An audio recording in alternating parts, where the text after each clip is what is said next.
Hi everybody and welcome to another video about the 9-week lock-in challenge. This is going to be your complete how-to guide and how to get the best out of the challenge, how to do all the bits and bobs that mean you're ticking the boxes and dotting the I's and crossing the T's so that you're making the most of it, getting the most points and making the most progress yourself. I always find that when I have client A and client B, and client A checks in, weighs himself, does the pictures, blah blah blah blah, invested their time in just doing all these things, makes so much more progress than client B, who half-asses it and checks in when they feel like it and weighs in once every 2 months and never does progress pictures.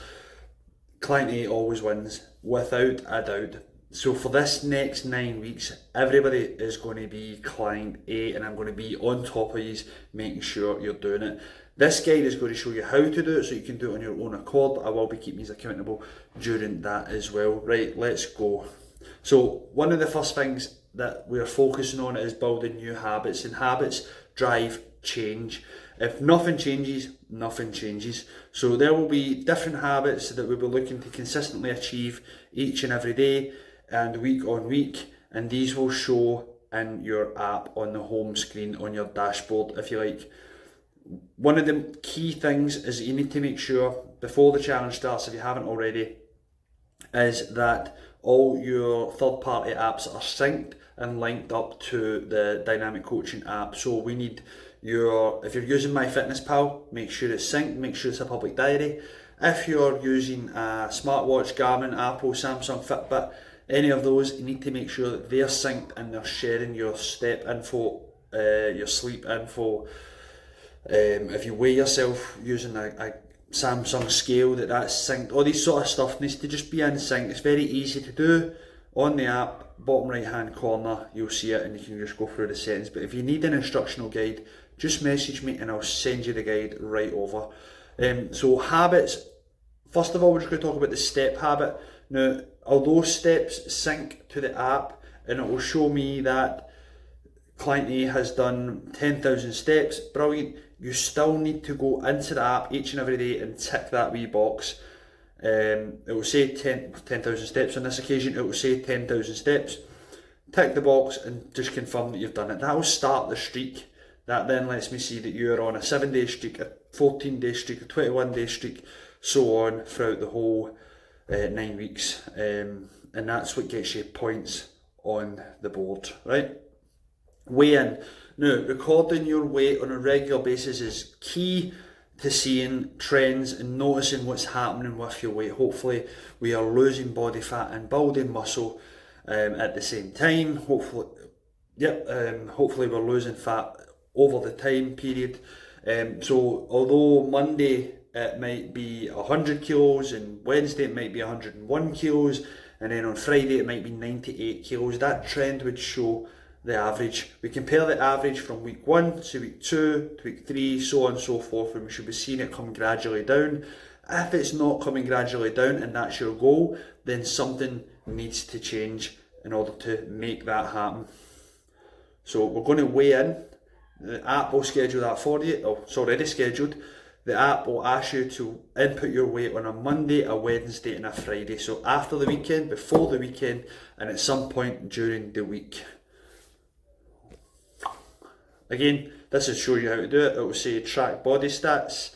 You hit track and then you add your weight. Don't need to worry about body fat percentage, although I know some of you have scales like myself there. It will automatically say, when you stand on the scale, it automatically sends the data over to the app, so you don't need to do anything.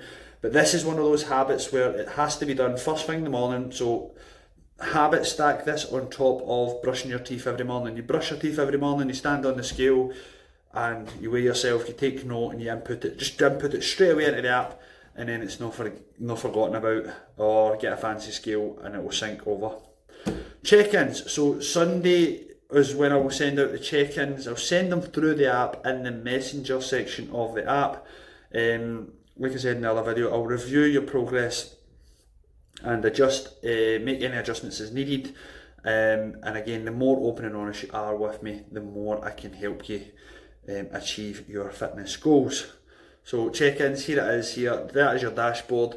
Bottom right hand corner, you will see a little purple background with my stupid coupon on it. Click that and it will open the check-in message where you can respond just like a text message. For some reason, some people thought that these were automated. They thought that it was like, it's me, right? It's me that's sending these messages every week. So yeah, please respond to my message. Don't be rude. Check in with me and let me know how you're getting on. If there's anything that you're struggling with, if there's anything you need help with, if there's anything you're doing well, I want to know about it. Let me share your wins with me as well.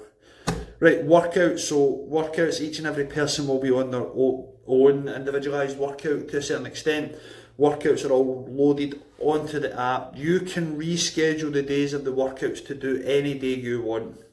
So if, for instance, I've just scheduled the workout throughout the week, say a Monday, Wednesday, Friday again, and you want to do a Tuesday, Thursday, Saturday, you can do that.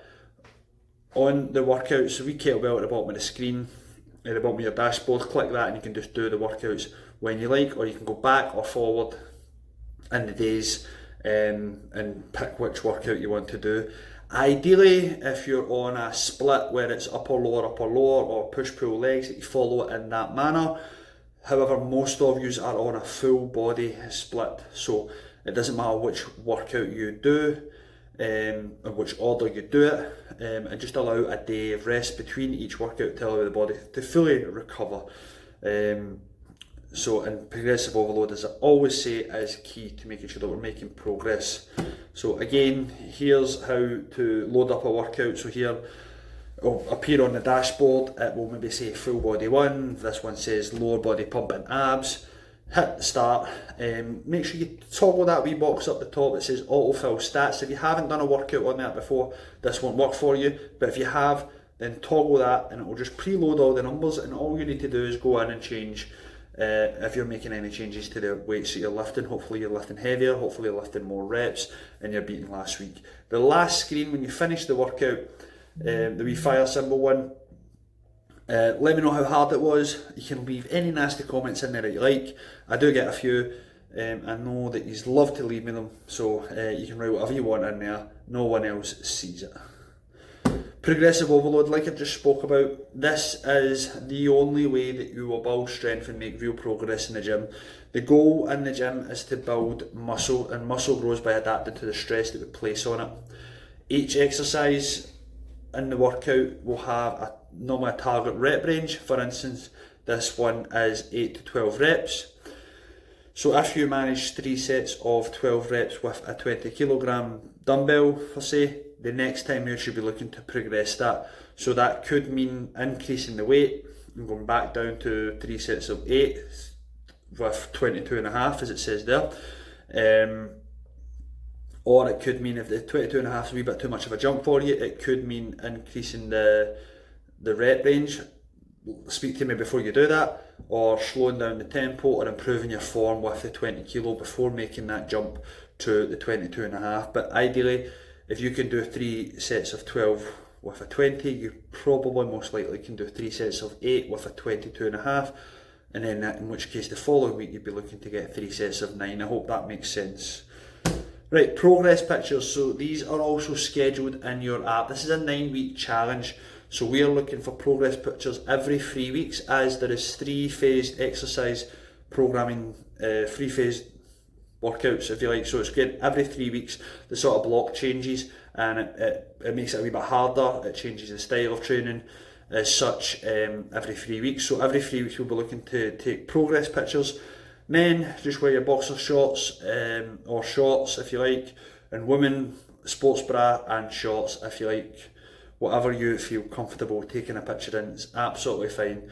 So these must be done 24 hours either side of when it's requested on the app. So I think it's because the workouts start on a Monday, it will be requested on a Monday. But if you want to take the pictures on the Sunday, then upload them on the Monday, that's fine. If you do it on the Monday, even better. If you do it on the Tuesday, then that's absolutely fine as well, as long as they are done every 3 weeks throughout this challenge. Just going to give you a wee run through how to do it. So picture 1 there, this picture where my head's below, take progress pictures. So you can take the picture in the app, It kind of guides you through it if you like, or you can just do it with your phone and then upload them. Take progress pictures. So you'll see my progress pictures here. What we're looking for is natural lighting, so the light coming towards us. And when this is done in my hallway, so there's no light coming towards me, but the light is in front of me. It's away from me. Don't have the light above, like in the gym. When it's above me, it can change the structure. Try and, if you're getting someone else to take the picture, get them to hold the camera or the phone at chest height. Use the rear camera, it's always better quality, and just relax, don't tense, don't need to see your muscles just yet. So okay, so nutrition tracking, the next biggest thing, probably the biggest thing that most people fail on. Everybody can do the gym workouts and the steps and drink your water and tell me you're getting good sleep, but the nutrition tracking is what is letting most people down 90% of the time. So this needs to be done in the app tracker, or you can use MyFitnessPal if you'd prefer, as long as it's synced and the diary is public and the apps can talk to each other. You need to be consistent when you're tracking your food, even when it's no good. So even if you have that Krispy Kreme donut, please just put it in the app. It's only numbers. You're not failing, you're just monitoring, and you can make adjustments accordingly. There's absolutely no point in guessing your food, so portion control is a key component to tracking your calories. That means you must have a food scale of some sort. Weigh your food as it goes on the plate. Put the plate on the scale, zero the scale, and then add your items to your plate and writing down them, and then inputting them into the app later on, or just do it as you go like I do. You can use the in-app tracker on MyFitnessPal, as you already know, to scan the barcode. If it doesn't register, it can be added as a custom food, or use a similar option in the app. I'm going to show you how to do that now. So I'm going to hit the top button, which will say here, daily nutrition goal. Now for me to set you a daily nutrition goal, I need to make sure that I have your up-to-date weight, height and age, so that I can carry out the Harris-Benedict formula to work out the estimated calorie allowance for yourself. So next screen is taking a picture. You don't need to take a picture of your food. I'm not interested in what's on the plate or what it looks like. I'm just interested in what it is and what's the numbers. You'll see the barcode scanner, and this is me scanning a bottle of water. Obviously, does it come up? Yeah, it did come up. I've scanned it, it's came up, and then I've changed the amounts there, whatever amount I'm having, if it's in grams, millilitres, if it's one full apple, a medium size, whatever it is, and then I hit next up the top right hand corner, and then that adds that to my breakfast. It doesn't matter if you have every item as your breakfast, or if you like to split it down into breakfast, lunch, dinner, snacks, whatever suits you best. I normally like to split mine down because I have the similar foods each day. I can then just copy to the next day and to the next day and so forth. So if you decide to have the same foods for the majority of the week, it's dead easy. You just do it right once, then you can just copy it to the next day, and even if you have a little less chicken or a little less rice, you can just go in and make adjustments accordingly. So that has been your how-to guide to the challenge, to get the best out of the challenge. Remember, it is a challenge and it should be difficult at times, but with the right mindset and the building the right habits, you can achieve your goals. Consistency is key, and just a matter of ticking those boxes every day, even when you don't feel like it, and trusting the process. Trust me, it works. I've done it. If you have any questions about any of this, you can feel free to message me directly, or ask any questions in our WhatsApp community. The chances are someone else in there is also wondering the same thing. Let's lock in, let's have a good challenge. That's been quick. I hope it's been clear. I've probably rambled on, but thanks very much for your time.